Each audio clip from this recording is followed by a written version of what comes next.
I'm going to show you how to use a ladder correctly. Correct ladder use is so important as the #1 cause of DIY accidents, hospitalisation and deaths are misuse of ladders.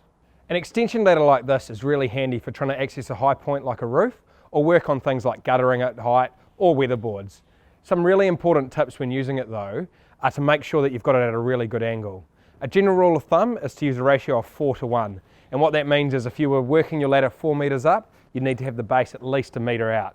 Another point to consider is make sure that the top of the ladder is at least 1 metre up from where you've got it leaning. The reason for this is if the bottom was to move, it's not going to fall down taking you with it. When using any ladder, you should always adhere to the 3-point rule, which is simply 3 of your limbs should always be in contact with the ladder at any time. So for example, if 2 of your feet were on there, 1 of your hands should be. So it's really handy to have your tools or a bucket hanging off a ladder limb like this. When using a ladder, you should be really aware of your surroundings. Make sure the feet of the ladder are on nice, strong, firm ground. The building or structure you're leaning against is nice and sturdy. And if there's cables about, use a fiberglass ladder that won't conduct electricity.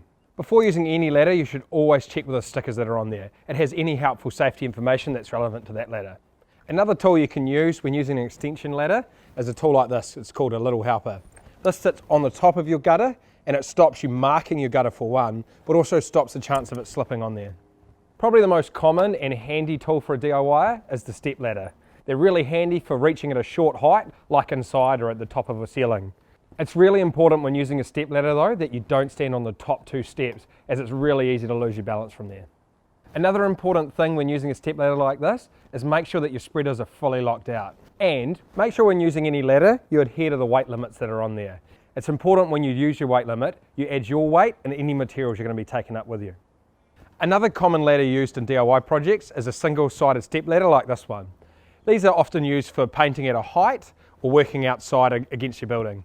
Step ladders like this have a really handy tray on the side here, really handy if you're doing any painting, and it means you can adhere to the 3-point rule at all times.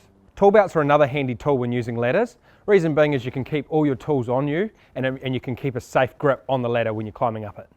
If you've got a friend about, it's always good to make them useful. Get them to hold the base of the ladder just to make it that little bit safer. You should always consider the footwear you're wearing.